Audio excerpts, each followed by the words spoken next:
Good morning to all. I am Dr. Krishna, Academic Counselor in Sociology. ఈరోజు మనము BSOE 148 అనే బుక్లో social stratification అనే బుక్లో నుంచి unit number 12 cultural and social reproduction అనే లెసన్ గురించి తెలుసుకుందాం అన్నమాట. అంటే దీన్ని తెలుగులో ఏమంటామంటే సాంస్కృతిక మరియు సామాజిక పునరుత్పత్తి అని చెప్తూ ఉంటాం అన్నమాట. సాంస్కృతిక మరియు సామాజిక పునరుత్పత్తి అని చెప్తూ ఉంటాం. ఇదంతా కూడా ఈ లెసన్ మొత్తం కూడా శక్తి మరియు అధికార సంబంధించిన పునరుత్పత్తిగా చెప్తూ ఉంటాం. మన శక్తియుక్తులు మరియు అధికారం అంటే సామాజిక అధికారం మీద ఆధారపడి ఈ పునరుత్పత్తి ఏ విధంగా జరుగుతున్నది అనేది చెప్తూ ఉంటాం అన్నమాట. ఈ కల్చరల్ అండ్ సోషల్ రీప్రొడక్షన్ అనేది ఈ యొక్క వ్యక్తుల యొక్క శక్తి సామర్థ్యాల మీద ఆధారపడి ఉంటుంది. ఆ తర్వాత సామాజిక అధికార పద్ధతుల మీద ఆధారపడి ఉత్పత్తి అంటే పునరుత్పత్తి జరుగుతూ ఉంటుంది అనేది మనం ఇక్కడ తెలుసుకుంటూ ఉంటాం అనమాట. ఇక్కడ ఈ సామాజిక శాస్త్రం అనే దానికి వచ్చినట్లయితే పారిశ్రామిక పూర్వ సమాజాల కంటే పారిశ్రామిక సమాజాలలో సామాజిక చలనశీలత చాలా ఎక్కువగా ఉంటుంది అనేది మనం తెలుసుకోవాల్సిన విషయం. అంటే ఇక్కడ ప్రాథమిక పారిశ్రామిక పూర్వ సమాజాలు అంటే అక్కడ పారిశ్రామిక అభివృద్ధి ఏమి ఉండదు కదా. అందరూ కూడా స్వశక్తి మీద శక్తి సామర్థ్యాల మీద ఆధారపడి వ్యవసాయం మీద ఆధారపడి సామాజిక అభివృద్ధి జరుగుతూ ఉంటుంది అనేది మనం చెప్పుకోవచ్చు. తర్వాత అంటే పూర్వ పారిశ్రామిక సమాజాల కంటే పారిశ్రామిక సమాజాలు ఆఫ్టర్ ఇండిపెండెంట్ ఇండస్ట్రియలైజేషన్ ఎక్కువ డెవలప్ అయిపోయిన తర్వాత సమాజాలలో మార్పు అనేది మనకు కొట్ట వచ్చినట్లు కనిపిస్తూ ఉంటుంది. అంటే సామాజిక చలనశీలత అనేది ఎక్కువగా ఉంటుంది అనేది మనం గుర్తుపెట్టుకోవాల్సిన విషయం. అంటే ఎడ్యుకేషన్ డెవలప్మెంట్, ఇండస్ట్రియల్ డెవలప్మెంట్, అంటే కమ్యూనికేషన్ డెవలప్మెంట్, ట్రాన్స్పోర్టేషన్ డెవలప్మెంట్ వల్ల సామాజిక చలనశీలత అనేది చాలా ఎక్కువగా ఉంటుంది అనేది మనం గ్రహించవలసిన విషయం. దీనివల్ల ఏంటి, వ్యక్తిగత అభివృద్ధితో పాటు సామాజిక అభివృద్ధి కూడా జరుగుతూ ఉంటుంది అనేది మనం తెలుసుకుంటూ ఉంటాం. అంటే వ్యక్తిగత అభివృద్ధి దేని మీద ఆధారపడుతుంది, ఈ యొక్క కమ్యూనికేషన్ అంటే అనేక రకాల విషయాల అవగాహన మీద ఆధారపడుతుంది. విద్యా అభివృద్ధి అవటం వల్ల, టెక్నికల్ ఎడ్యుకేషన్స్ అవటం వల్ల, టెక్నికల్ సాంకేతిక మార్పులు సమాజంలో విపరీతంగా జరగటం వల్ల, ఇండస్ట్రియలైజేషన్ వల్ల ఈ యొక్క వ్యక్తుల యొక్క జీవిత విధానంలో చలనశీలత అంటే సామాజిక చలనశీలత అనేది చాలా ఎక్కువగా జరుగుతూ ఉంటుంది అనేది మనం గ్రహించవలసిన విషయంగా చెప్తూ ఉంటాం. దీని మీద ఆధారపడి ఏమవుతుంది, ఉత్పత్తి అనేది ఎక్కువ జరుగుతూ ఉంటుంది, రీప్రొడక్షన్ ఎక్కువ జరుగుతూ ఉంటుంది. అంటే మన శక్తి సామర్థ్యాలు మీద ఆధారపడి రీప్రొడక్షన్ ఎక్కువ జరగటం వల్ల ఏం జరుగుతూ ఉంటుంది, సామాజిక ఉత్పత్తులు పెరుగుతూ ఉంటాయి అన్నమాట. ఆర్థికంగా సమాజము నిలదొక్కుకోవటానికి వీలవుతూ ఉంటుంది అనే దృక్పథాన్ని మనం ఇక్కడ తెలుసుకోవాల్సిన విషయం.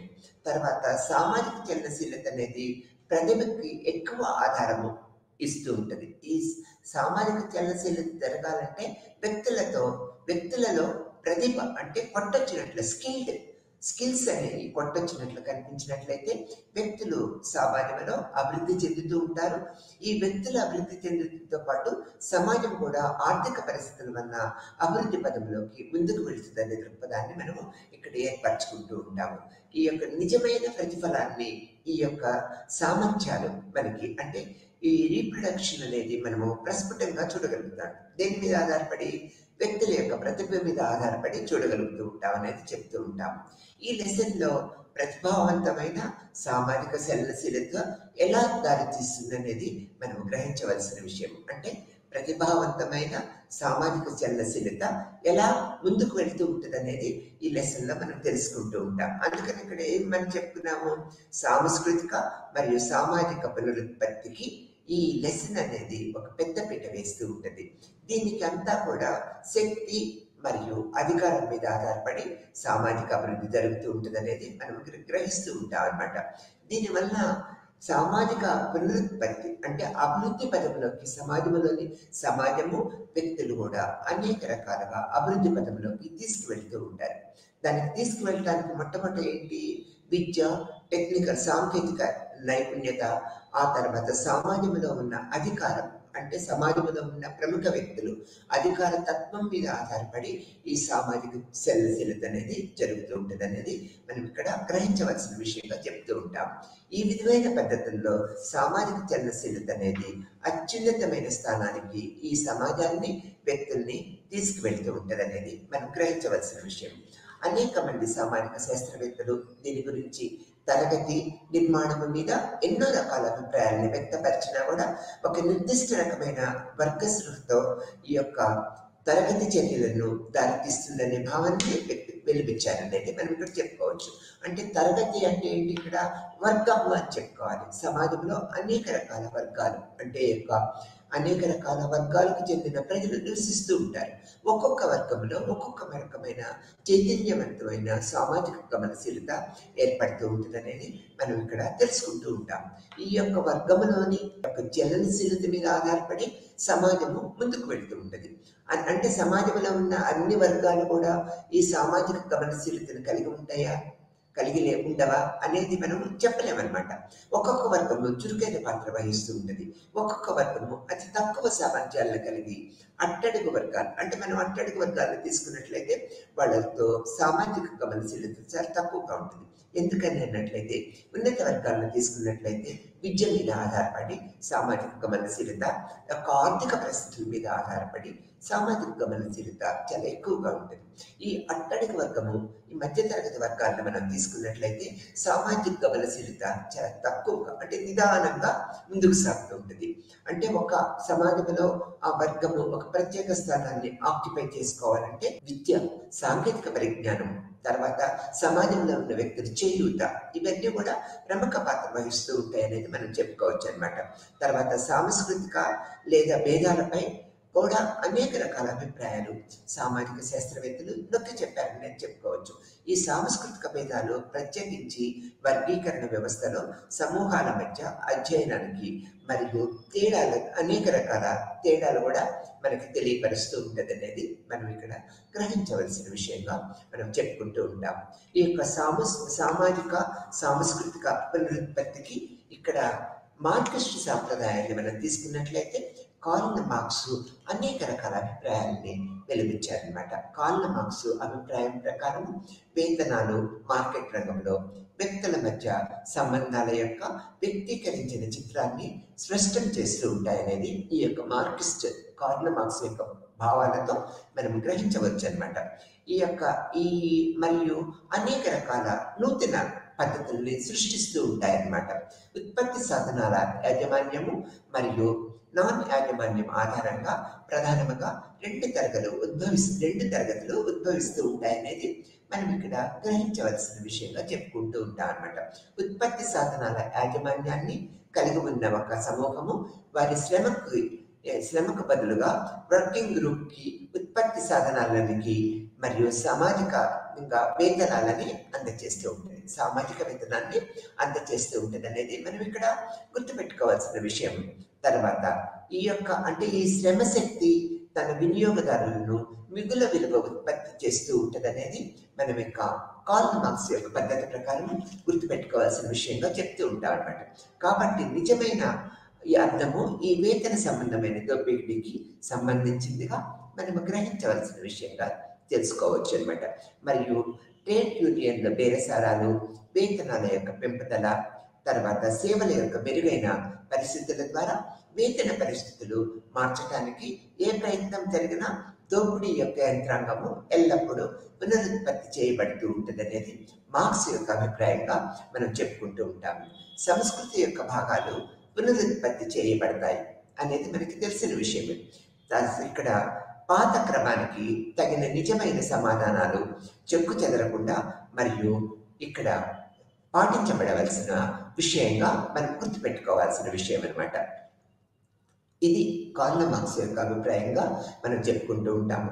వేతనాల పెంపు, శ్రమశక్తి, మిగులు విలువలు ఇవన్నీ కూడా ప్రముఖ పాత్ర వహిస్తూ ఉంటాయి అనేది ఈ యొక్క పునరుత్పత్తి విధానంలో మనము గ్రహించవలసిన విషయంగా చెప్పుకుంటూ ఉంటాం అన్నమాట. లూయిస్ యొక్క సామాజిక శాస్త్రవేత్త అభిప్రాయం ప్రకారం ఇంటర్పెలేషన్ భావన ఖచ్చితంగా అందించిందనేది మనము ఇక్కడ గ్రహించవలసిన విషయం అన్నమాట. ఇంటర్నేషనల్ ఇంటర్ ఇంటర్లేషన్ మరియు మన సాంస్కృతిక విలువలు ఎదుర్కొనే ప్రక్రియ మరియు వాటి అంతర్లీనించటము మరియు సమీకరించడం అనేది ఈ యొక్క లూయిస్ యొక్క అభిప్రాయం ప్రకారము ప్రముఖ పాత్ర వహిస్తుంది అనేది మనం ఇక్కడ గ్రహించవలసిన విషయంగా చెప్పుకోవచ్చు. చాలా చిన్న వయసు నుంచి సమాజం కేటాయించవలసి వస్తే స్త్రీ పాత్రలు, మగవారి ఆధిపత్యం కూడా మనం ఇక్కడ స్పష్టంగా చూడవచ్చు.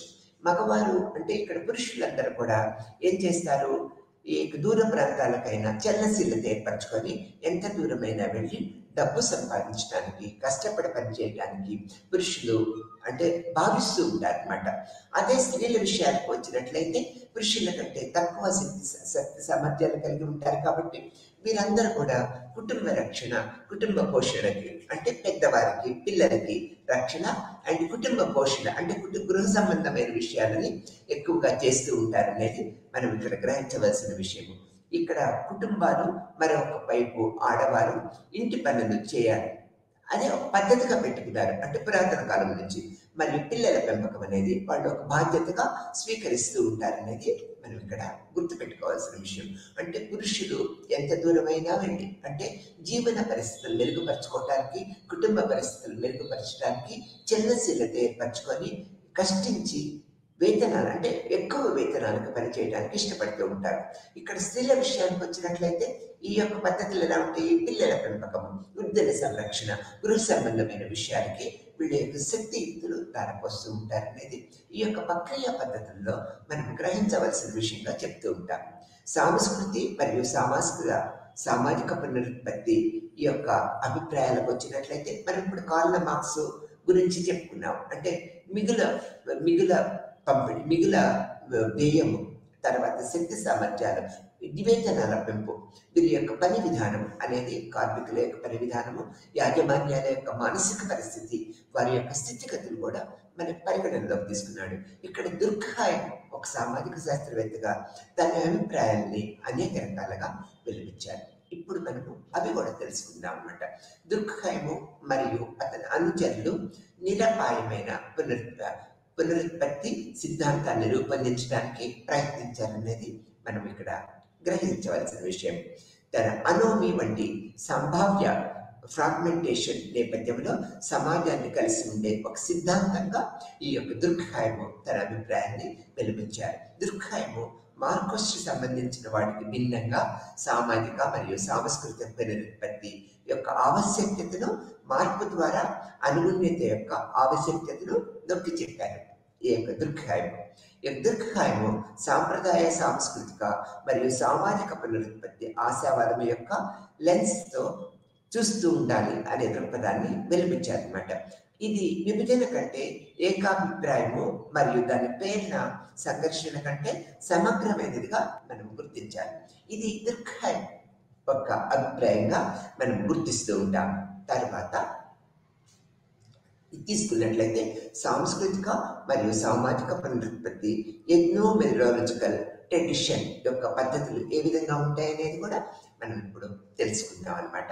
ఇక్కడ ఎథ్నో మెథడాలజికల్ సామాజిక వాస్తవాల యొక్క ఆబ్జెక్టివిటీ, రియాలిటీ, దానిలో మరియు ఎలా ప్రతి సమాజము స్థానికంగా, అంతర్గతంగా ఉత్పత్తి చేయబడి సామాజికంగా వ్యవస్థీకృతమైన రిఫ్లెక్టివ్గా, జవాబుదారీగా కొనసాగుతున్న ఆచరణాత్మక సాధనము ప్రతి చోట ఎల్లప్పుడు మాత్రమే ఖచ్చితంగా మరియు పూర్తిగా సభ్యుల పనిని సమయము లేకుండా మరియు ఎగవేత అవకాశాలు లేకుండా ఇది చూపుతూ ఉంటుంది అన్నమాట. ఇది ఈ యొక్క దుర్ఖాయం యొక్క భావానికి కొద్ది డిఫరెన్సియేషన్తో ఉంటుంది. దీన్ని మనము సాంస్కృతిక మరియు సామాజిక పునరుత్పత్తి, ఎథ్నో మెథడాలజికల్ ట్రెడిషన్గా మనం చెప్పుకుంటూ ఉంటాం అన్నమాట. ఈ విధమైన పద్ధతుల వలన సామాజిక పునరుత్పత్తి సమాజంలో ఏ విధమైన ప్రభావం చూపుతుంది అనేది మనం గ్రహిస్తూ ఉంటాం అన్నమాట. ఇక్కడ సామాజిక మరియు సామాజిక పునరుత్పత్తి నిర్మాణాత్మక సాంప్రదాయాలు ఏ విధంగా ఉన్నాయి, సాంప్రదాయ పద్ధతులు ఏ విధంగా ఏర్పరచబడి ఉన్నాయి అనేది మనం తెలుసుకుందాం. నిర్మాణాత్మకవాదం అనేది సంస్కృతి అధ్యయనానికి ప్రభావవంతమైన దృక్పథంగా మనం చెప్పుకోవచ్చు.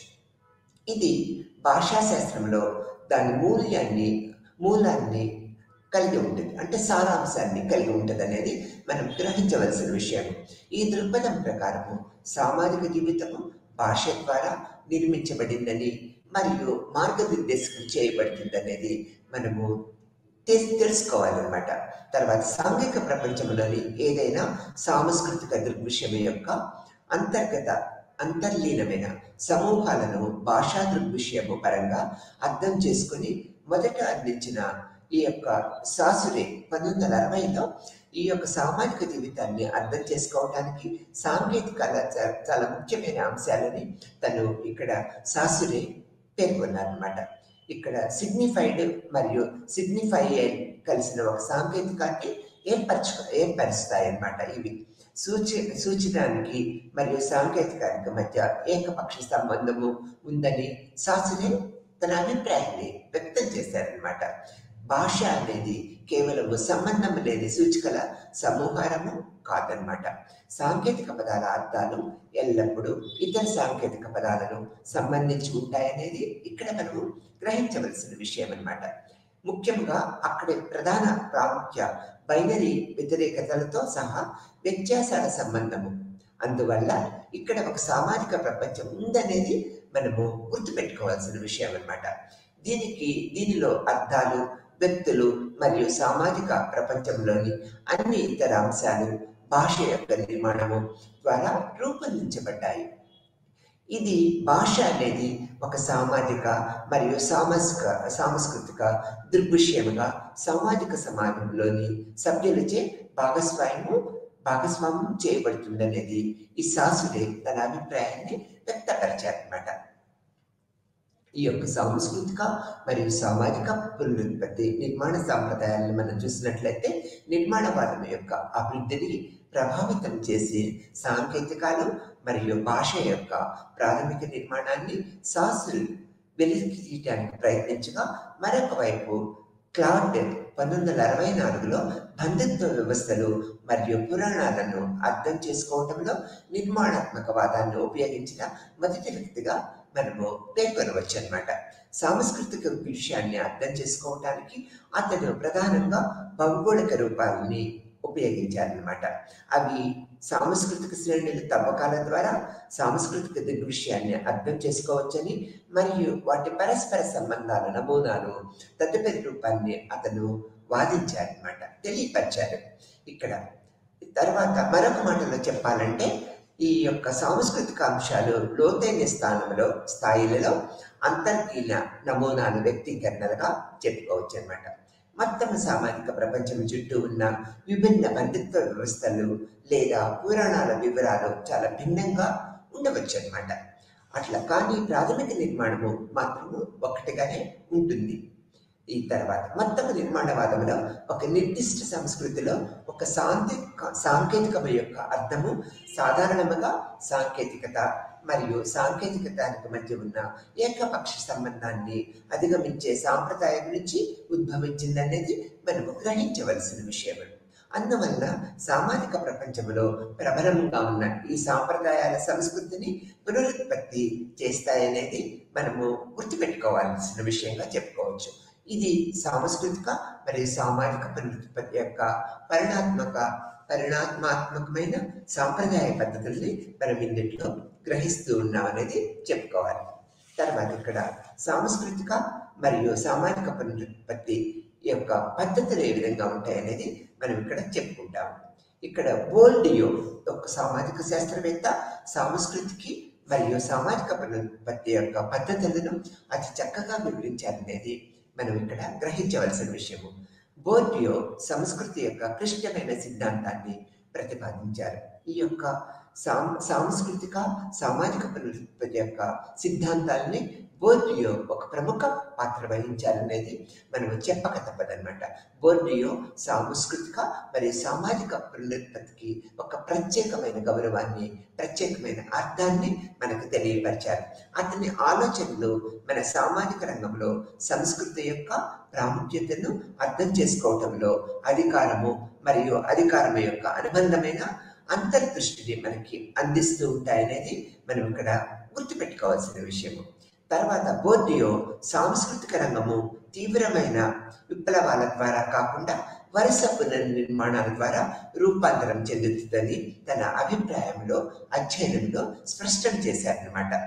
ఇక్కడ అన్ని సందర్భాల్లో ఇచ్చిన 8 పీరియడ్ యొక్క ఆలోచనలు తెలియజేసే నమూనాలు పాఠశాల వ్యవస్థను సూచించడం ద్వారా మాత్రమే పూర్తిగా అర్థం చేసుకోగలము అనేది బోర్డియో తన అభిప్రాయాల్ని తెలియపరిచారు. ఇది మొత్తము సాధారణ ఆలోచన అలవాట్ల వంటి అభ్యాసం ద్వారా వాటిని స్థాపించి వాటిని అభివృద్ధి చేయగల సామర్థ్యాన్ని కలిగి ఉంటుందనేది ఈ యొక్క పద్ధతుల ద్వారా మనము బోర్డియో యొక్క అభిప్రాయాల ద్వారా మనం తెలుసుకోగలుగుతున్నాం అనేది మనం ఇక్కడ చెప్పుకోవాల్సిన విషయంగా చెప్పుకుంటున్నాము. బోర్డియో ఈ యొక్క పద్ధతుల్లో అనేక రకాల అభిప్రాయాల్ని మనకు వెలిపించారనేది మనం ఇక్కడ చెప్పుకోవచ్చు. తర్వాత సైన్స్ బోర్డియో కమ్యూనికేషన్ యొక్క రూపాలను మరియు నమూనాలను నిర్దిష్ట సమాజాల భావజాలాన్ని ఎలా శాశ్వతంగా చేస్తూ ఉంటాయో నొక్కి చెప్పారనమాట. తర్వాత విద్యా వ్యవస్థ ప్రకారము ఆధిపత్య తరగతులు సంస్కృతిని సానుకూలంగా ఈ యొక్క పద్ధతి ఇది విద్య యొక్క పరిణామాన్ని పరిచయాన్ని యొక్క ప్రసంగించడం యొక్క పద్ధతులను బోర్డియో అతి చక్కగా మనకు వివరించగలిగారు ఈ సాంస్కృతిక సామాజిక పునరుత్పత్తి పద్ధతుల్లో. తర్వాత ఇక్కడ మనం చూసినట్లయితే ఈ ప్రతీకాత్మక హింస యొక్క గుత్తాధిపత్యంపై పోరాడటాన్ని విద్యా వ్యవస్థ ప్రాథమిక వేదిక అని బోర్డియో తన అభిప్రాయాలని ఒక స్పష్టంగా వెలిపించారనమాట. ప్రతీకాత్మక హింస ప్రధానంగా సాంస్కృతిక విధానాల ద్వారా అవతరించబడుతుందని మరియు ఈ ప్రతీకాత్మ హింస ద్వారా అణచివేత అనేది ఒక సంస్కృతి పట్ల మానవ సాంఘీకరణ యొక్క సమాజ మార్గంగా మారుతుందనేది బోర్డియో తన అభిప్రాయాన్ని తెలియపరిచారు. బోర్డియో ఒక సంస్కృతి పట్ల మరియు సాంఘీకరణ పట్ల మరియు సమస్యల ప్రదర్శన వల్ల చాలా విమర్శనాత్మకమైన పద్ధతుల్ని తెలియపరిచారు. అతను లోతుగా పరిశోధించడానికి ఈ యొక్క పద్ధతుల్ని చాలా ఎక్కువ కాలము పరిశోధన పద్ధతుల్ని ప్రయత్నించారు. మరియు ఈ యంత్రాంగం ద్వారా వ్యక్తీకరించబడిన అంతర్లీన సారాంశము మరియు విలువైన పరిస్థితుల్ని వెలికి తీశారనేది చెప్పక తప్పదన్నమాట. బోర్డియో ఆధిపత్య సంస్కృతి సాంస్కృతిక రాజధానిని కలిగి ఉన్న వారికి పాలనా వ్యవస్థ సంస్కృతి పునరుత్పత్తి చేసే శక్తి మరియు మార్గాలు అనేక రకాలుగా ఉన్నాయని బోర్డియో మనకు తెలియపరిచారనమాట. సాంఘిక ప్రదేశంలో వివిధ సామాజిక వర్గాల మధ్య వ్యత్యాసాన్ని సాంస్కృతిక మూలధనము బెండ్ మార్క్ అవుతుందనేది బోర్డియో తెలియపరిచారు. సామాజిక నిర్మాణము అంతటా సాంస్కృతిక మూలధనం యొక్క సమాన పంపిణీ కారణంగా విద్యా సాధనలో వర్గ భేదాలు ప్రధానంగా ఉన్నాయనేది కూడా బోర్డియో మనకి తెలియపరిచారనమాట. ఈ తర్వాత ఇక్కడ ఉన్నత తరగతి నేపథ్యము విద్యార్థులకు అంతర్నిహితంగా ప్రత్యేక హక్కులు మరియు ప్రయోజనం ఉంటుందనేది కూడా బోర్డియో తన అభిప్రాయాలలో ఆ యొక్క పరిశోధనలో అనేక రకాల అభిప్రాయాల్ని వెలిపించారనేది మనం ఇక్కడ తెలుసుకోవాల్సిన విషయంగా చెప్తూ ఉన్నాం అన్నమాట. తర్వాత మనం చూసినట్లయితే బోర్డియో ఈ యొక్క సాంస్కృతిక పద్ధతుల్లో ఈ యొక్క పునరుత్పత్తిలో అనేక కాలాలలో అనేక రకాల పద్ధతుల్లో పరిశోధన చేసి మనకు ఒక విలువైన సమాచారాన్ని సమగ్రమైన సమాచారాన్ని తన యొక్క పరిశోధన పద్ధతుల్లో మనకు తెలియపరిచారనేది మనం ఇక్కడ గుర్తుపెట్టుకోవాల్సిన విషయం. జీవితంలో అందువల్ల పాఠశాలలో విజయవంతముగా ఈ ముందస్తు నైపుణ్యాలపై ఆధారపడి జ్ఞానము అవసరమనేది విద్యపరంగా ఈ యొక్క జ్ఞానము మనం తెలుసుకోవాలనే దృక్పథాన్ని మనం ఇక్కడ గ్రహించవలసిన విషయముగా బోర్డియో తన అభిప్రాయాల్లో చెప్పారనమాట. తర్వాత ఈ యొక్క ప్రక్రియలో ది హ్యాబిటస్ అండ్ ఫీల్డ్ అనే ప్రక్రియా పద్ధతులను తీసుకున్నట్లయితే బోర్డియో దీని మీద తనని వివరణాత్మకమైన సందేశాన్ని మనకు ఇచ్చారు. ఫీల్డ్ అనేది ఆబ్జెక్టివ్ పాజిటివ్ల మధ్య సంబంధాన్ని నెట్వర్క్ బోర్డియో ఫీల్డ్ని మనకి తెలియపరిచారనమాట. ఇక్కడ అండర్ గార్డులు మరియు ఈ స్థానాలలో ఉన్నవారు వ్యక్తిగతంగా లేదా సమిష్టిగా తమ స్థానాన్ని కాపాడుకోవటానికి లేదా మెరుగుపరచుకోవటానికి మరియు సూత్రము క్రమానుగతముగా అత్యంత అనుకూలమైన ముఖ్యాన్ని మార్గదర్శకము బోర్డియో చేశారనమాట. వారి స్వంత ఉత్పత్తులను ఈ ఫీల్డ్ అనేది ఆర్థిక, సాంస్కృతిక, సామాజిక, ప్రతీకాత్మకంగా ఉపయోగించే వివిధ రకాల మూలధనాలలో పోటీ పోరాడటానికి వేదికగా ఉంటుందనేది బోర్డియో తెలియపరిచారు. ఆ తర్వాత ఏజెంట్ల ఊహ్యాలు సామాజిక స్థితి కాపాడుకోవటము లేదా మెరుగుపడటము ఫీల్డ్లో వారి స్థానాలపై వారు చేసే కృషి మీద ఆధారపడి పడుతుందని బోర్డియో మనకి ఈ యొక్క పరిశోధన పద్ధతుల వల్ల తెలియపరిచారనేది మనం ఇక్కడ గ్రహించవలసిన విషయం అన్నమాట. తర్వాత ఈ యొక్క అలవాట్లు ఏర్పరచుకునే స్వభావం మాత్రమే ఏర్పడుతూ ఉంటాయనేది, అది ఒక ఫీల్డ్తో సంబంధం మాత్రమే చెందుతాయనేది మనం ఇక్కడ స్పష్టంగా గ్రహించవలసిన విషయం. కొన్ని స్వభావాలతో వారి సమర్థనతో వ్యక్తమవుతూ ఉంటుందనేది, అందుకే ఒకే విధమైన విధానాలు ఒకే ఫీల్డ్లోని వ్యతిరేక రంగాలలో, వేరువేరు రంగాలలో విభిన్న కాన్ఫిగరేషన్లో వ్యతిరేక అర్థాలు మనము విలువలను చూడగలుగుతాం అనేది బోర్డియో మనకు తెలియపరిచారు. ఇక్కడ రుచి, తరగతి మధ్య మరియు విద్య మీద ఈ యొక్క అభిప్రాయాలు, బోర్డియో యొక్క అభిప్రాయాలను చూసుకుందాం. రుచి, తరగతి మరియు విద్య మీద ఇతని యొక్క అభిప్రాయాలు ఏ విధంగా ఉన్నాయనేది కూడా మనము గ్రహించవలసిన విషయం అన్నమాట. బోర్డియో ప్రకారము సమాజాన్ని వివిధ సామాజిక సమూహాలుగా విభజించే వివిధ స్థాయిలు సాంస్కృతిక మూలధనముగా ఉన్నాయనేది మనకి చెప్పారు. మొదటిది మనం తీసుకున్నట్లయితే చట్టబద్ధమైన సంస్కృతి అనేది ఆధిపత్య వర్గాల సంస్కృతి మరియు అనుమతిస్తున్న పద్ధతులుగా మనము గ్రహించవచ్చు. రెండోది మిడిల్ ప్రో సంస్కృతిలో ప్రధాన కళారూపాలను మళ్ళీ ఈ అవగాహనలు ఏర్పడతాయనేది మనం గ్రహించవలసిన విషయము. మూడోది తీసుకున్నట్లయితే మాస్ లేదా జనాదరణ పొందిన సంస్కృతిగా కనిపించే దానిలో సమానంగా ఉంటుందని మరియు ఉదాహరణగా పాప్ సంగీతాన్ని కలిగి ఉంటుందనేది మనం ఇక్కడ గుర్తుపెట్టుకోవాల్సిన విషయము. బోర్డియో రుచి అండ్ తరగతుల్లో తన ప్రక్రియ పద్ధతుల్లో అనేక రకాల అభిప్రాయాల్ని వెలిపించారనేది మనం ఇక్కడ గ్రహించవలసిన విషయము. ఈ యొక్క సామాజిక సాంస్కృతిక పునరుత్పత్తిలో వర్గము అనేది, అంటే క్లాస్ అనేది ఒక ప్రముఖ పాత్ర వహిస్తూ ఉందనేది మనము పేర్కొనవలసిన విషయము. బోర్డియో తన అభిప్రాయాన్ని ఈ యొక్క వర్గము, క్లాస్ అనే దాని మీద తన ప్రస్ఫుటమైన అభిప్రాయాన్ని వ్యక్తపరిచారనేది మనం ఇక్కడ తెలుసుకుందాం అన్నమాట. ఈ వర్గము అంటే ఏంటి? మనం ఇంగ్లీష్లో క్లాస్ అంటూ ఉంటాం అన్నమాట. సామాజిక శాస్త్రీయ దృష్ట్యా సామాజిక వర్గము లేదా వర్గం అంటే సమాజంలో ఆర్థిక, సామాజిక, రాజకీయ, సాంస్కృతిక వనరులకు సంబంధించినంత వరకు సమూహాలు పొందే సామాజిక నిర్మితి, హోదా, వివిధ వ్యక్తులకు, సమూహాలకు ఈ వనరుల లభ్యత ఎంత మేరకు ఉంటుందనే విషయాన్ని వర్గము నిర్ణయిస్తూ ఉంటుంది. ఆ తర్వాత వృత్తి, ఆదాయము, సంపదపై అబ్బాన్ మళ్ళీ నిమ్కాఫ్ ఒకే రకమైన ఆర్థిక స్థితి పంచుకునే వ్యక్తులు సామూహికంగా సామాజిక వర్గాన్ని, అంటే పంచుకునే పద్ధతిని సామూహిక వర్గంగా మనము పేర్కొన్నారు. ఎవరు? ఈ యొక్క అబ్బాన్ అండ్ నిమ్కాఫ్ అనే సామాజిక శాస్త్రవేత్తలు. ఇక్కడ అబ్బాన్ అండ్ నిమ్కాఫ్ నిర్వచనం ప్రకారము సమాజంలో ఒకే రకమైన అంతస్తు గల వ్యక్తుల మొత్తమే సామాజిక వర్గంగా చెప్పారు. అంటే ఇక్కడ సామాజిక వర్గం అంటే ఏం చెప్పారు మీరు? సమాజంలో ఒకే రకమైన అంతస్తు గల వ్యక్తుల మొత్తమే సామాజిక వర్గం.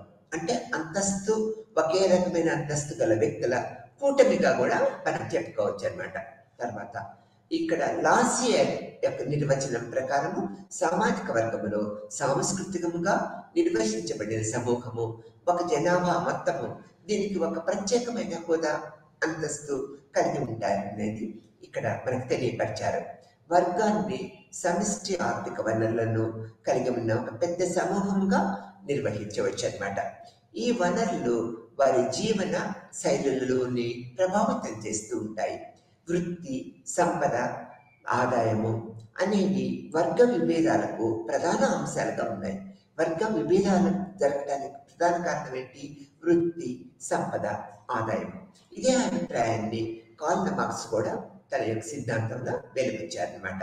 తర్వాత ఇతర స్థానీకరణ రూపాలని వర్గాలకు మధ్య 4 ప్రధానమైన తేడాలని మనం ఇక్కడ గుర్తుంచుకోవాల్సిన విషయము. వర్గ వ్యవస్థ గతిశీలకమైనది. ఈ యొక్క వర్గ వ్యవస్థ అనేది గతిశీలకమైనది. ఎలా?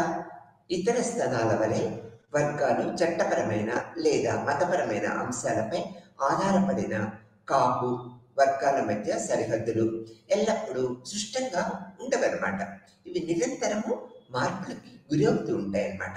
వివిధ వర్గాలకు చెందిన వారిపై వైవివాహ నిర్బంధాలు ఉండవన్నమాట. అవి వాళ్ళ యొక్క సామాజిక పద్ధతుల ప్రకారం ఏర్పరచబడి ఉంటాయనేది మనం గుర్తుపెట్టుకోవాల్సిన విషయము. ఇంకో పాయింట్ తీసుకున్నట్లయితే వర్గ హోదాలు కొంతవరకు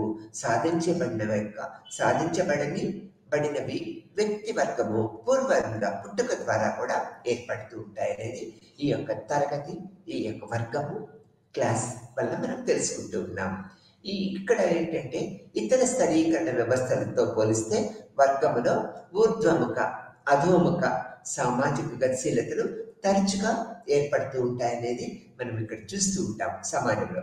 తర్వాత ఇంకొక పాయింట్కి వచ్చినట్లయితే వర్గము ఆర్థికంగా ఏర్పడుతుంటుంది అనేది ఇక్కడ ఒక దృక్పథం అనమాట. తర్వాత వర్గం ఆర్థికంగా ఎలా ఏర్పడుతుంది అనేది మనం తెలుసుకోవాలంటే సమూహాలు, వ్యక్తుల మధ్య భౌతిక వనరులను పొందటంలో ఉండే అసమానతలు, ఆర్థిక విభేదాలపై వర్గాలు ఆధారపడి ఉంటాయనేది మనం గ్రహించవలసిన విషయం. ఇతర స్థానీకరణ రూపాలలో ఆర్థికేతర కారకాలు అతి ప్రధానమైనవిగా మనం గుర్తుపెట్టుకోవాల్సిన విషయం అనమాట. వర్గ వ్యవస్థలు పెద్ద తరహావి, వ్యక్తిగతేతరమైనవిగా మనము ఈ పాయింట్లో గుర్తుపెట్టుకోవాలి. వర్గ వ్యవస్థలు పెద్ద తరహాకి చెందినవి, తర్వాత వ్యక్తిగతేతరమైనవి అనేదిగా మనము ఈ పాయింట్లో గుర్తుపెట్టుకోవాలి. అంటే ఏంటి? ఇతర స్థానీకరణ వ్యవస్థలలో అసమానతలు ప్రాథమికంగా బానిస యజమాని లేదా ఉన్నత నిమ్న కులాల వ్యక్తుల మధ్య మొహమాటాలు, విధులకు సంబంధించిన వ్యక్తిగత సంబంధాలతో అభివ్యక్తమవుతూ ఉంటాయి. దీనికి వ్యతిరేకంగా వర్గ వ్యవస్థలు వైయక్తికేతర సంఘాలుగా, పెద్ద తరహా సంఘాలుగా పనిచేస్తూ ఉంటాయనేది మనం ఇక్కడ గ్రహించవలసిన విషయంగా చెప్పుకుంటూ ఉంటాం. ఆ తర్వాత మధ్యయుగాలలో వర్గ నిర్మితి ఏ విధంగా ఉంటుంది అనేది మనం తెలుసుకోవాలంటే వర్గము ఆవిర్భించిన తీరు సమాజాన్ని బట్టి నిరంతరము మారుతూ ఉంటుంది అన్నమాట. మధ్యయుగాలలోని వర్గ నిర్మితి నుంచి ఆధునిక వర్గ నిర్మితి అభివృద్ధి చెందిందనేది మనం చూస్తూనే ఉన్నాం అన్నమాట. తర్వాత మధ్యయుగాలలో వర్గ నిర్మితిలో ఉన్నత స్థానంలో భూస్వాములు, నిమ్న స్థానంలో బానిసలు ఉండేవాళ్ళు అనమాట. ఈ 2 వర్గాల నడుమున ఇంటి పని చేసేవారు, సైనికులు, వృత్తి పని చేసేవారు, చిన్న వ్యాపారస్తులు ఉంటూ ఉండేవారు. వీరిలో చిన్న వ్యాపారస్తులను, వృత్తి పనివారులు తీసుకున్నట్లయితే ఇక్కడ మనము ఈ యొక్క చిన్న పనివారు, ఈ యొక్క వృత్తి పనివారులను తీసుకున్నట్లయితే పట్టణాలలో శక్తివంతులుగా పరిగణితి, అంటే పట్టణాలలో వీళ్ళు ఒక శక్తివంతులుగా మనం గుర్తించుకుంటూ ఉంటాం అన్నమాట. పట్టణ వాసులు గిల్డులుగా వ్యవస్థికమై ఉంటూ ఉంటారన్నమాట. ఇక్కడ శతాబ్దాలుగా మధ్యయుగాలు ఆర్థిక, సామాజిక నిర్మితి ఈ గిల్టులపైనే ఆధారపడి ఉంటూ ఉండేదన్నమాట. గిల్ట్ సభ్యులు కంటే పై స్థాయిలో ఉన్న లాయర్లు, డాక్టర్లు, వడ్డీ వ్యాపారస్తులు పై స్థాయిలో ఉండేవాళ్ళు అనమాట. వీరిలో చాలా మంది యూదులుగా కూడా మనం గుర్తుపెట్టుకోవచ్చు అనమాట. ఈ స్థానీకరణ వ్యవస్థ 18వ శతాబ్దం వరకు కొనసాగిందనేది మనము గుర్తుపెట్టుకోవాల్సిన విషయం. ఆ తర్వాత భూస్వాములు, ధనవంతులైన పారిశ్రామికవేత్తలు, సంపన్నులు, ఈ యొక్క రాజరిక సభ్యులు ఉన్నత స్థానాన్ని ఆక్రమించారు. అంటే ఈ యొక్క పద్ధతుల తర్వాత ధనవంతులు, పారిశ్రామికవేత్తలు, సంపన్నులు, తర్వాత రాజరిక సభ్యులు అంటే రాజవంశంలో ఉన్న సభ్యులందరూ కూడా ఉన్నత స్థానాన్ని ఆక్రమించారనేది మనం గ్రహించవలసిన విషయంగా చెప్పుకోవచ్చు. ఆ తర్వాత పారిశ్రామిక విప్లవం ఫలితముగా ఏర్పడిన వర్గ నిర్మితి ఏ విధంగా ఉంటుంది అనేది మనం తెలుసుకోవాలంటే పారిశ్రామిక నిర్మితి ఫలితముగా పెట్టుబడిదారులు లేదా అంటే పెట్టుబడిదారులు లేదా శ్రామిక వర్గం అనే 2 కొత్త సామాజిక వర్గాలు ఏర్పడ్డాయి. ఆర్థిక వనరులు రాజకీయ సత్తా పుష్కలంగా కలిగిన వర్గం. పెట్టుబడిదారులు శ్రామిక వర్గము వద్ద సంపద కానీ ఆర్థిక సత్తా కానీ ఉండదు అన్నమాట. ఇక్కడ ప్రాచీన కాలం నాటి అభిజాత్య వర్గము, ఇక్కడ మనకి ఏం చెప్పుకుంటాము, ఈ అభిజాత్య వర్గం అంటే అరిస్టోక్రసీ అని చెప్పుకుంటాము ఇంగ్లీష్లో. కొత్త పెట్టుబడిదారు వర్గము తక్కువ సంసక్తత ఐక్యత కలిగి వైయక్తిక వర్గంగా చెప్పుకోవచ్చు. ఈ తక్కువ పెట్టుబడిదారి వర్గము ఐక్యత కలిగిన వైయక్తిక వర్గంగా మనం గుర్తుపెట్టుకోవాలన్నమాట. ఈ రెండు వర్గాల మధ్య అంటే ఇక్కడ ఏంటి, అభిజాత్య వర్గం అరిస్టోక్రసీ అండ్ ఐక్యత కలిగిన తక్కువ స్థితి కలిగిన వర్గంగా ఈ రెండు వర్గాల మధ్య మరొక వర్గము మధ్యవర్గము ఏర్పడింది అనేది మనం ఇక్కడ గ్రహించవలసిన విషయం. ఈ మధ్యవర్గము సాంకేతిక నిపుణులు, ఇంజనీర్లు, డాక్టర్లు, ఆర్కిటెక్చర్లు, పరిశోధకులు, తత్వవేత్తలు అందరూ కూడా ఈ యొక్క మధ్యవర్గంలో ఉన్నారనేది మనం ఇక్కడ తెలుసుకోవాల్సిన విషయము. అంటే ఈ యొక్క మధ్యవర్గంలో ఇంజనీర్లు, డాక్టర్లు, ఆర్కిటెక్చర్లు, పరిశోధకులు, తత్వవేత్తలు, ఉపాధ్యాయులు, పరిపాలనా రంగంలో పనిచేసే వారందరూ కూడా ఈ మధ్యవర్గంలో ఉన్నారు. ఈ జర్నలిస్టులు, ఈ వైట్ కాలర్ ఉద్యోగులు మొదలైన వాళ్ళు కూడా ఈ మధ్యవర్గానికి సంబంధించిన వారుగా మనం చెప్పుకుంటూ ఉంటాం అన్నమాట. కుటుంబాలు వర్గ అంతస్తును నిర్ణయించడంలో ఆర్థిక కారకములో ప్రధాన పాత్ర వహిస్తూ ఉంటారు. ఈ మధ్యవర్గం వాళ్ళు కూడా ఈ యొక్క ఆర్థిక కారకాలలో ప్రధాన పాత్ర వహిస్తూ ఉంటారు అనేది మనం ఇక్కడ ఏర్పరచుకోవాల్సిన విషయం, గుర్తుపెట్టుకోవాల్సిన విషయంగా ఈ యొక్క పద్ధతిలో మనం చెప్పుకుంటాం. ఈ పద్ధతుల్లో మనం చెప్పుకుంటూ ఉంటాం అన్నమాట. తర్వాత సామాజిక అంతస్తు ఆధారముగా ప్రత్యేకంగా గుర్తించబడే సముదాయ భాగమే సామాజిక వర్గంగా మనం చెప్పుకోవచ్చు. ఇక్కడ చూడండి, సామాజిక అంతస్తు ఆధారంగా ప్రత్యేకంగా గుర్తించబడే సముదాయ భాగమే ఈ యొక్క సామాజిక వర్గంగా మనం గుర్తుపెట్టుకోవాలి. తర్వాత కార్ల్ మార్క్స్ యొక్క అభిప్రాయం ప్రకారము వర్గము ఆర్థిక విభేదాలపై ఆధారపడి ఉంటుంది. ఈ యొక్క మార్క్స్ యొక్క సిద్ధాంతం ప్రకారం ఏంటి, ఈ వర్గాల మొత్తము ఆర్థిక విభేదాలు అంటే ఆర్థిక హెచ్చు తగ్గుల మీద ఆధారపడి ఉంటుంది అనేది ఈ యొక్క వర్గం యొక్క పద్ధతిని కార్ల్ మార్క్స్ మనకు తెలియపరిచారు. అంటే ఆర్థిక విభేదాల మీద ఆధారపడి ఈ వర్గాలు ఏర్పడుతూ ఉంటాయనేది మార్క్స్ యొక్క అభిప్రాయంగా మనము ఈ లెసన్లో తెలుసుకుంటూ ఉంటాం అన్నమాట. తర్వాత ఈ యొక్క పద్ధతుల వల్ల ఈ వర్గంలోని వారు ప్రస్తుత రూపంలో మనం తీసుకున్నట్లయితే సమాజం, కుటుంబము, వర్గము అంతస్తు నిర్ణయించడంలో ఆర్థిక కారకాలు కూడా ప్రధాన పాత్ర వహిస్తూ ఉంటాయన్నమాట. తర్వాత సంపద వ్యక్తి సామాజిక అంతస్తును నిర్ణయిస్తుందనేది మనం మొదటే చెప్పుకుంటాం. ఈ యొక్క సంపద అనేది ఈ యొక్క వ్యక్తుల యొక్క సామాజిక అంతస్తుని నిర్ణయిస్తూ ఉంటుంది. ధనికులు ప్రముఖ వర్గానికి చెందిన వాళ్ళు, ఈ యొక్క శ్రామిక వర్గం అంతా నిమ్న వర్గానికి చెందిన వాళ్ళగా మనం చెప్పుకుంటూ ఉంటాం అన్నమాట. తర్వాత తీసుకున్నట్లయితే ఈ యొక్క వర్గ విభేదాలు ఆస్తి ఆధారం అయితే మైకేవర్ అభిప్రాయం ప్రకారము వర్గాలు కేవలము ఆర్థిక విభేదాలపైనే కాకుండా సామాజిక అంతస్తులపై కూడా ఆధారపడుతూ ఉంటారనేది ఈ మైకేవర్ మహాశయుడు చెప్పాడు. ఎలా? కేవలము ఆర్థిక విభేదాలపైనే కాకుండా సామాజిక అంతస్తు మీద ఆధారపడి సాంస్కృతిక పునరుత్పత్తి జరుగుతూ ఉంటుందనే అభిప్రాయాన్ని మైకేవర్ అనే సామాజిక శాస్త్రవేత్త మనకి తెలియపరచాలనేది మనం ఇక్కడ గ్రహించుకోవాల్సిన విషయంగా చెప్పుకుంటూ ఉంటాం అన్నమాట. తర్వాత ఈ జెండర్ అనేది కూడా ఈ యొక్క సామాజిక సాంస్కృతిక పునరుత్పత్తిలో ప్రముఖ పాత్ర వహిస్తుంది అనేది మనము గ్రహించవలసిన విషయము. ఇక్కడ జెండర్ ఆధారంగానే సమాజంలో అసమానతలు, లింగభేదం ఆధారంగా సామాజిక స్థరీకరణకు ఈ యొక్క స్థరీకరణ అంటే ప్రత్యేకమైన జెండర్ స్థరీకరణగా మనం తెలుసుకుంటూ ఉంటాం.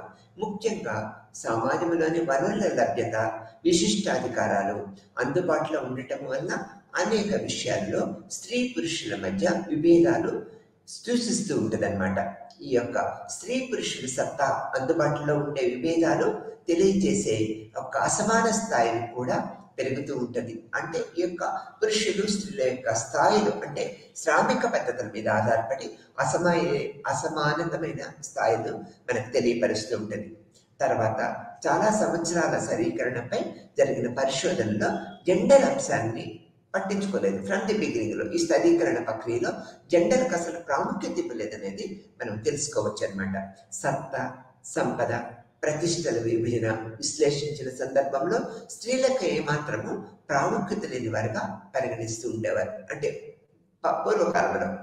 అయినప్పటికీ జెండర్ స్థాయీకరణ అతి ప్రధానమైన వివరణగా ప్రాముఖ్యత పెంపొందించుకున్నదనేది మనం ఇక్కడ గ్రహించవలసిన విషయం. అన్ని సమాజాలలో ఏవో కొన్ని సామాజిక జీవాంశాలతో పురుషులు స్త్రీల కన్నా ఎక్కువ సంపద, అంతస్తు ప్రభావాన్ని కలిగి ఉన్నారనేది మనందరికీ తెలిసిన విషయమే.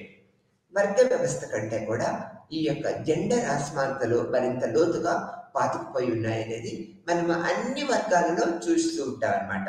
ఈ విధమైన వర్గాలు లేని వర్గ వ్యవస్థ, వేట, ఆహార సంగ్రహక సమాజాల వంటి సమాజాలలో కూడా స్త్రీల కన్నా పురుషులు అధికులుగా పరిగణించబడుతూ ఉంటారనేది మనకు తెలిసిన విషయమే.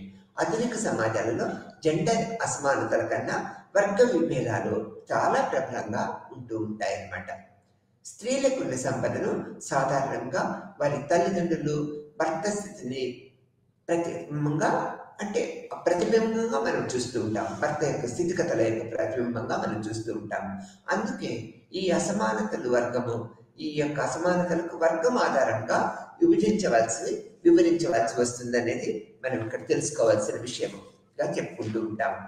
ఈ యొక్క జెండర్ స్థాయీకరణ ముఖ్యమైనదిగా కూడా చెప్పుకుంటూ ఉంటాం. కొన్ని సమాజాలలో స్త్రీలకు కొన్ని రంగాలలో మాత్రమే స్వేచ్ఛ ఉంటూ ఉంటుంది. ఆఫ్ఘనిస్తాన్లోని తాలిబాన్ రాజ్యంలో జెండర్ స్థాయీకరణ అతి తీవ్రంగా ఉంటుందనేది మనం చూస్తూ ఉన్నాం అన్నమాట. జెండర్ అసమానతలను అంగీకరించే నమ్మకాలు ఈ యొక్క స్థాయీకరణలు కూడా మద్దతిస్తూ ఉంటాయనేది మనం ఇక్కడ గ్రహించవలసిన విషయం. తర్వాత ఒక తాత్విక సిద్ధాంతంగా లింగ భేదాలకి ప్రాముఖ్యత ఇవ్వటము సామాజిక నిర్మితిలో ఒక భాగంగా ఉన్నదన్నమాట.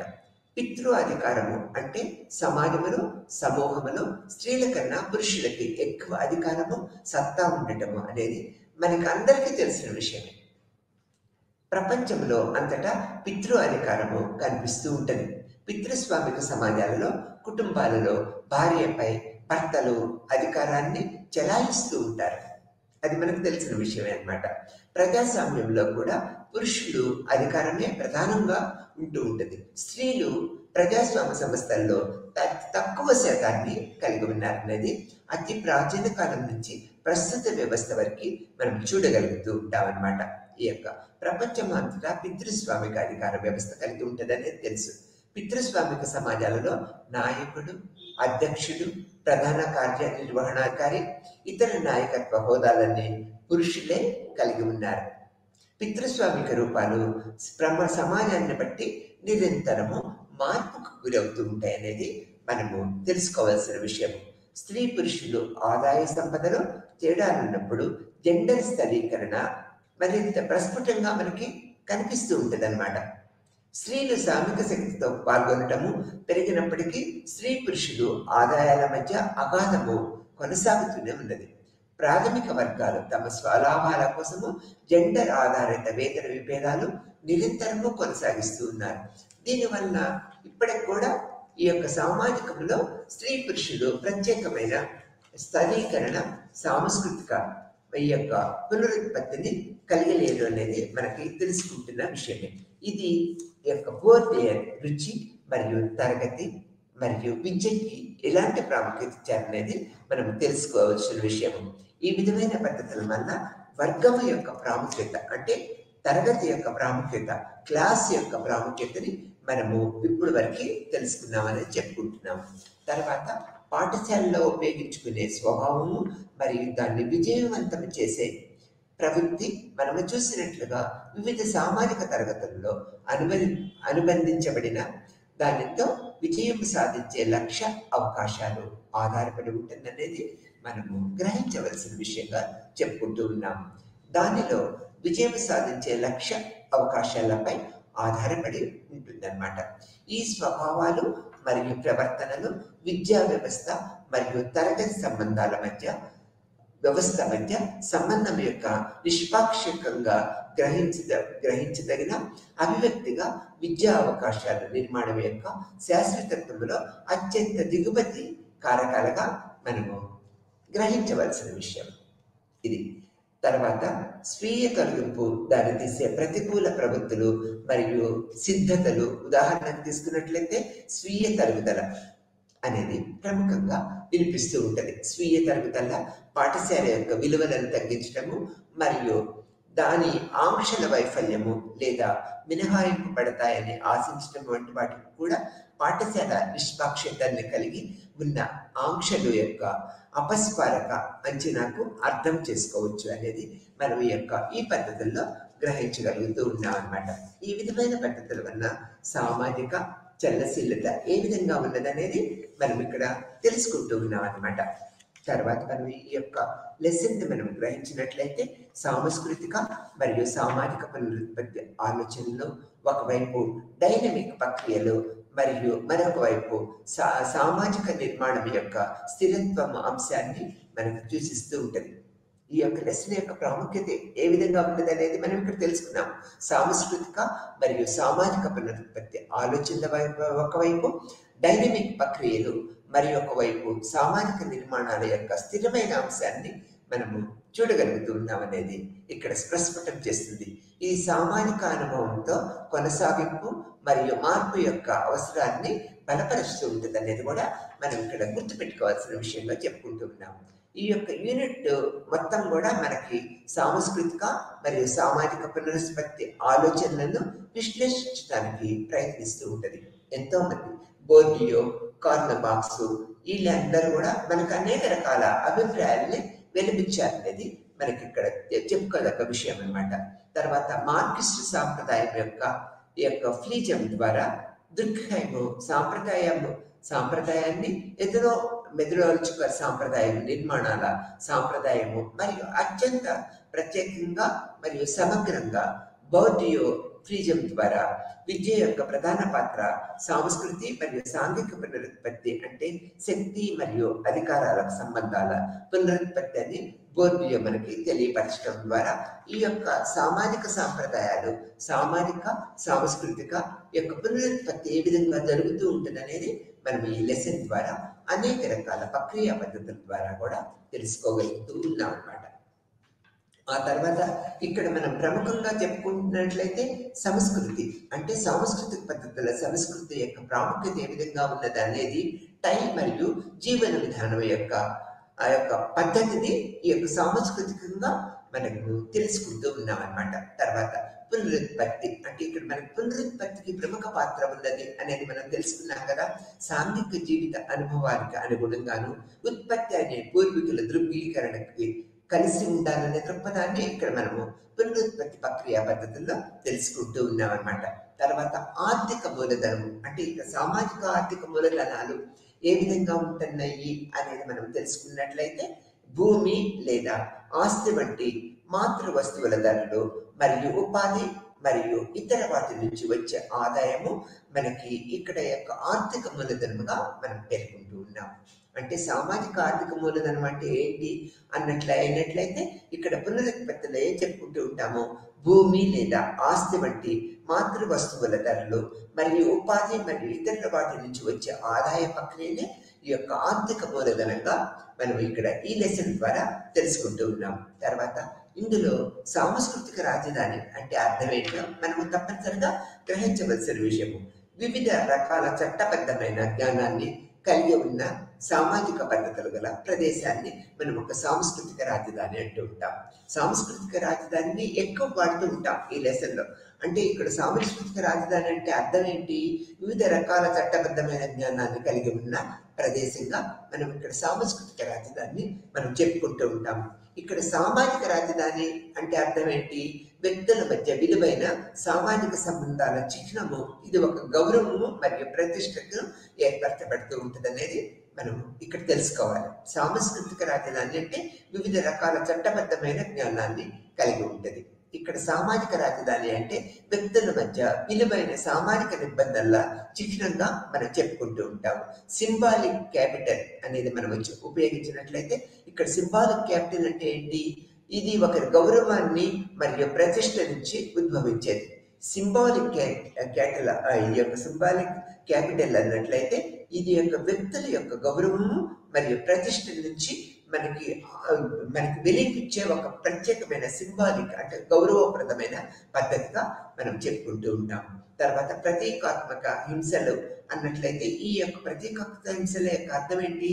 సామాజిక ఏజెంట్పై ప్రయోగించే హింస లేదా అతని ఆమె సహకారాన్ని మనం ఇక్కడ సింబాలిక్ క్యాపిటల్ అనే పద్ధతిలో ఉపయోగించుకుంటూ ఉన్నాం అనేది మనం ఇక్కడ ఏర్పరచుకోవాల్సిన విషయంగా చెప్పుకుంటూ ఉంటాం.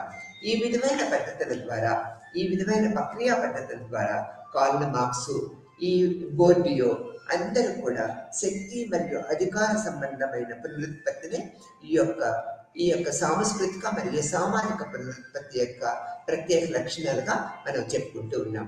శక్తి మరియు అధికార సంబంధించిన పునరుత్పత్తి. ఈ శక్తి అధికారం అనేది మనకి ఎలా వస్తుంది, ఎలా ఏర్పడుతుంది అనేది మనం తెలుసుకోవాలంటే ఈ సాంస్కృతిక సామాజిక యొక్క పునరుత్పత్తి పద్ధతులన్నీ కూడా మనము పరిగణలోకి తీసుకోవాలని చెప్పుకుంటూ ఉన్నాము. ఈ యొక్క శక్తి అధికార సంబంధమైన పద్ధతులన్నీ కూడా సమాజంలో మన అంతస్తు మీద, వ్యక్తుల మీద ఆధారపడి ఉంటాయి అనేది మనం గ్రహించవలసిన విషయం. శక్తి అంటే సంపన్నలు, అంటే సంపన్న వర్గాన్ని మనం తీసుకున్నట్లయితే ఈ యొక్క సంపన్నలు ఆర్థిక వనరులు కలిగి ఉంటారు, ప్రత్యేకమైన శక్తిని కలిగి ఉంటారు, ప్రత్యేకమైన అధికార పద్ధతులను కలిగి ఉంటారు. ఈ యొక్క శక్తి మరియు అధికార పద్ధతుల వల్ల మనకి సమాజంలో ఏం జరుగుతూ ఉంటుంది? ఆ వ్యక్తులు చలనశీలతను కలిగి ఉంటూ ఉంటారు. అంటే చలనశీలతకి కంపల్సరిగా శక్తి మరియు అధికార సంబంధాలు అనేవి ప్రముఖ పాత్ర వహిస్తాయి అనేది మనం ఇక్కడ గ్రహించుకోవాల్సిన విషయం. దీనివల్ల ఏం జరుగుతూ ఉంటుంది? వ్యక్తులలో చలనశీలత ఏర్పడి తప్పనిసరిగా మన యొక్క శక్తియుక్తులు, అధికార సంబంధాలు వెలుగులోకి వచ్చి సమాజంలోని వ్యక్తులని ప్రభావితం చేస్తూ ఉంటాయి అనేది మనం ఇక్కడ గ్రహించవలసిన విషయంగా చెప్పుకుంటూ ఉన్నాం. ఈ యొక్క పారిశ్రామిక పూర్వ సమాజాలు ఎలా ఉన్నాయి, తర్వాత పారిశ్రామిక సమాజాలు ఎలా ఉన్నాయి అనేది మనం ఇక్కడ పరిగణలోకి తీసుకున్నట్లయితే ఈ సాంస్కృతిక సామాజిక పునరుత్పత్తి పద్ధతుల్లో పారిశ్రామిక పూర్వ సమాజాలన్నీ కూడా వేట మీద, వ్యవసాయం మీద, పశు సంపదల మీద, పశుగణ అభివృద్ధి మీద ఆధారపడి ఉన్నాయి. ఇక్కడ వ్యక్తుల యొక్క శక్తి పరిమితం చేయబడి ఉన్నది, వారి యొక్క అధికారం కూడా పరిమితం చేయబడి ఉన్నది. ఎందుకని? వీరు ఎంతసేపు వారి యొక్క సమాజంలో నివసిస్తూ అభివృద్ధి పథంలోకి పోకుండా, చలనశీలత లేకుండా అక్కడే పుట్టుక అక్కడే మరణం కలిగి ఉంటారు. కాబట్టి ఈ యొక్క శక్తి సామర్థ్యాలు ఉన్నా కూడా వీరు ఆ ప్రాంతాన్ని, అంటే పూర్వ పారిశ్రామిక సమాజాలను, ఆ ప్రాంతాన్ని వీడలేవన్నమాట. ఇక్కడ పుట్టాము, ఇక్కడే చచ్చిపోవాలనే దృక్పథాన్ని ఏర్పరచుకుంటూ ఉంటారు అక్కడ సామాజిక వర్గాలన్నీ కూడా. అందుకని పూర్వ పారిశ్రామిక సమాజాలను మనం ఏ సమాజాలను మనం తీసుకున్నా కూడా వీటిలో ఎటువంటి మార్పు మనకి దోహదంగా కనపడదు. వీళ్ళు సాంస్కృతికంగా కానీ సామాజికంగా కానీ పునరుత్పత్తిలోకి, అంటే ఆ మార్గంలో పయనించడానికి వీలు లేకుండా పోయింది. ఎందుకని? విద్య లేదు, శక్తిని పరిగణలోకి తీసుకోరు, సామర్థ్యాన్ని పరిగణలోకి తీసుకోరు, ఒక సామాజిక ప్రశాంతమైన జీవితాన్ని కొనసాగుతూ ఉంటారు. స్త్రీ పురుషులు ఇద్దరు కూడా అదే విధమైన భావాన్ని కలిగి ఉంటారు. పురుషులు వ్యవసాయ సంబంధమైన పనులు చేస్తే స్త్రీలు కుటుంబ సంబంధమైన పనులు చేస్తూ ఉంటారు. అంటే పిల్లల పెంపకము, యొక్క వృద్ధుల రక్షణ, గృహ సంబంధమైన నిరంతరమైన పని చేస్తూ ఉంటారు. పురుషులు వ్యవసాయ అభివృద్ధి పథకాల మీదే ఎక్కువ కేటాయిస్తూ ఉంటారు. వేట, వ్యవసాయ అభివృద్ధి పథకాలు, పశు పోషణ ప్రముఖంగా ఏర్పరచుకుంటూ ఉంటారు. దీనివల్ల వీరి యొక్క శక్తి, అధికారము, తమ యొక్క శక్తి, తమ యొక్క అధికారాన్ని గుర్తించలేక ఆటోమేటిక్గా ఈ యొక్క చలనశీలత అనేది లేకుండా ఉంటారు. దీనివల్ల ఏంటి? సాంస్కృతికంగా, సామాజికంగా పునరుత్పత్తి ప్రక్రియలో వీళ్ళు పాలు పంచుకోరు అనమాట. అది ఒక పద్ధతిగా చెప్తూ ఉంటాం. తర్వాత పారిశ్రామిక సమాజాన్ని మనము తీసుకున్నట్లయితే ఈ యొక్క పారిశ్రామిక పూర్వ సమాజాలకు చలనశీలత అసలు లేదు అని చెప్పుకున్నాం. ఇక్కడ పారిశ్రామిక సమాజాలను మనం పరిగణలోకి తీసుకున్నట్లయితే ఈ పారిశ్రామిక సమాజాల్లో ఈ యొక్క చలనశీలత అతి వేగంగా, విస్తృతంగా, ఎక్కువగా ఉన్నది అనేది మనం చెప్పుకుంటూ ఉన్నాం. దానికి ఎటువంటి సామాజిక సాంస్కృతిక పరిస్థితులు దోహదం చేసినాయి అనేది మనం పరిగణలోకి తీసుకున్నట్లయితే విద్య, కమ్యూనికేషన్ ఫెసిలిటీస్, ట్రాన్స్పోర్టేషన్, తర్వాత ఇండస్ట్రియలైజేషన్, గ్లోబలైజేషన్, ఈ ప్రక్రియా పద్ధతులన్నీ కూడా వ్యక్తుల్ని అన్ని వర్గాలు సమాజంలో అది ఉన్నత వర్గము, మధ్య వర్గము, నిమ్న వర్గము అన్ని వర్గాల్లో ఒక ప్రత్యేకమైన చలనశీలతను ఏర్పరచుకున్నది అనేది మనం తప్పనిసరిగా గుర్తుపెట్టుకోవాల్సిన విషయము, చెప్పవలసిన విషయం. ఈ యొక్క పారిశ్రామిక అభివృద్ధి సమాజాలకు వచ్చేటప్పటికీ ప్రతి ఒక్కరూ తమ శక్తిని గుర్తిస్తారు, అధికారాన్ని గుర్తించుకుంటారు, నైపుణ్యతను పెంపొందించుకొని ఆ నైపుణ్యతని ఈ పారిశ్రామిక సమాజాల్లో పెట్టి అంటే పెట్టుబడిగా పెట్టి ఎక్కువ వేతనం, ఎక్కువ సామర్థ్యాన్ని, ఎక్కువ వేతనాన్ని పొందటము, ఎక్కువ అధికారాన్ని కూడా పొందగలుగుతూ ఉన్నారు. దేని మీద ఆధారపడి? శక్తి అండ్ అధికారం మీద ఆధారపడి. ఈ యొక్క శక్తి, అధికారము, సామర్థ్యాలు ఈ అన్ని సమాజాల్లో అంటే ఉన్నత వర్గము, మధ్య వర్గము, నిమ్న వర్గాలు, ఏ వర్గాన్ని మనం తీసుకున్నా, ఏ క్లాసెస్ మనం తీసుకున్నా కూడా వీరు పారిశ్రామిక అభివృద్ధి చెందిన సమాజాలలో పయనించి అంటే పట్టణ ప్రాంతము, నగర ప్రాంతము, పారిశ్రామిక అభివృద్ధి ఇండస్ట్రియలైజేషన్, గ్లోబలైజేషన్లో ఎక్కడ జరుగుతూ ఉంటుంది ఆ ప్రాంతాలకు వెళ్ళి వాళ్ళ యొక్క శక్తియుక్తుల్ని, సామర్థ్యాలని, నైపుణ్యాన్ని అంటే కేటాయించి అంటే అక్కడ పెట్టి అంటే పెట్టుబడిగా పెట్టి వీళ్ళు ఎక్కువ వేతనము, సుఖవంతమైన జీవిత విలువల్ని పొందగలుగుతున్నారు. ఇక్కడ శక్తి సామర్థ్యాలు, అధికారాలు, నైపుణ్యాలు ఈ యొక్క సమాజంలో, ఈ యొక్క వర్గంలో, ఈ యొక్క తరగతిలో అత్యున్నతమైన స్థానంలోకి అంటే ప్రత్యేకమైన అంతస్తుని క్రియేట్ చేస్తూ ఉంటుంది అనమాట. అట్లా క్రియేట్ చేయడం వలన సమాజంలో వీరు ఒక ఉన్నతమైన వర్గంగా ఏర్పడుతూ ఉంటారు. వీళ్ళు అధిక వేతనాలు పొందటము, సమాజంలో ప్రత్యేకమైన గుర్తింపు, నైపుణ్యతలు కలిగి ప్రత్యేకమైన స్థానాన్ని కూడా పొందగలుగుతారు అనేది మనం ఈ విధంగా తెలుసుకుంటూ ఉన్నాం. కాబట్టి పారిశ్రామిక సమాజాలలో వీరు అన్ని వర్గంలో ఉన్న నైపుణ్యత గల వ్యక్తులు శక్తి సామర్థ్యాలని, అధికారాన్ని ఉపయోగించుకొని ప్రత్యేకమైన స్థానంలో కూర్చుంటారు. అంతస్తు పాత్రలో చలనశీలత ఏర్పడుతుంది. అంతస్తు పాత్రలను పొందగలుగుతారు. సమాజంలో ప్రత్యేకమైన గౌరవాన్ని, అంతస్తుని, ఒక ప్రత్యేకమైన పాత్రని పొందగలుగుతారు. దీనివల్ల సాంస్కృతిక, సామాజిక పునరుత్పత్తిలో వీరు ఒక ప్రముఖ పాత్ర వహిస్తూ ఉంటారు. అందుకని మనం ప్రముఖంగా ఏం చెప్పుకుంటున్నాము? పూర్వ పారిశ్రామిక సమాజాలు, ఆ తర్వాత పారిశ్రామిక సమాజాల్లో చలనశీలత ఎక్కువగా ఉన్నది అనే దృక్పథాన్ని మనం ఇక్కడ తెలుసుకుంటూ ఉన్నాం. ఈ వ్యక్తులు అంటే ఈ రకమైన వ్యక్తులందరూ కూడా ప్రత్యేకమైన అంతస్తును కలిగి సమాజంలో ప్రత్యేకమైన స్థానాన్ని ఏర్పరచుకుంటూ ఉన్నారనేది మనం ఇక్కడ గ్రహించవలసిన విషయంగా చెప్తూ ఉంటాం. ఆ తర్వాత సామాజిక చలనశీలత ప్రతిభకి పెద్దపీట వేస్తూ ఉంటుంది. ప్రతిభ గల వ్యక్తులు యొక్క అవకాశాన్ని అందిపుచ్చుకుంటారు, నిజమైన ప్రతిఫలాన్ని పొందగలుగుతారు. నిజమైన ప్రతిఫలం అంటే ఏంటి? అంతస్తును పొందగలుగుతారు, అవకాశాలని పొందగలుగుతారు, ఎక్కువ ఆర్థిక వనరుల్ని పొందగలుగుతారు. దీనివల్ల ఏంటి? సామాజిక చలనశీలత ఈ యొక్క ప్రతిభ ఉన్న వారికి పెద్దపీట వేస్తుంది అనే దృక్పథాన్ని మనం గ్రహిస్తూ ఉంటాం అన్నమాట. కాబట్టి సామాజిక చలనశీలత, ప్రతిభ, నైపుణ్యతలు, విద్య ఈ యొక్క శక్తి ఆధిపత్యం మీద ఆధారపడి ఉంటుంది అనేది ప్రస్ఫుటంగా తెలియబడుతుంది. బోర్డియో, కార్ల్ మార్క్స్, అనేక రకాల అంటే దుర్ఖాయము వీళ్ళందరూ కూడా ప్రతిభకి, శక్తికి, అధికారానికి, నైపుణ్యాలకి పెద్దపీట వేశారనేది ఈ లెసన్ ద్వారా మనం తెలుసుకుంటూ ఉన్నాం. ఈ లెసన్ లో ప్రతిభావంతమైన సామాజిక చలనశీల ఎలా దారితీస్తుంది, వ్యక్తులు ఎలా ముందుకు వెళ్తారు అనే దృక్పథాన్ని మనం అనేక విధాలుగా తెలుసుకుంటూ ఉన్నాం అన్నమాట. ఈ యొక్క సామాజిక చలనశీలత అనేది ప్రతిభ ఆధారంగా పరిధిని మరియు నిజమైన ప్రతిఫలాన్ని వ్యక్తులకి అందిస్తూ వ్యక్తుల్ని ముందుకు తీసుకువెళ్తూ ఉంటుంది. ఆ తర్వాత దీంట్లో ఈ యొక్క క్లాస్ అనేది కూడా ఈ వర్గము అంటే ఏ వర్గము? ఈ నైపుణ్యత గల వర్గము, ప్రతిభ గల వర్గము, శక్తి గల వర్గము, అధికారం గల వర్గము అందరూ కూడా ప్రముఖ పాత్ర వహిస్తూ ఉంటారనేది మనం ఇక్కడ చెప్పుకుంటూ ఉన్నాం. సమాజంలో ఒకే రకమైన అంతస్తు గల వ్యక్తుల కలయికే సామాజిక వర్గం అని చెప్తూ ఉంటాం.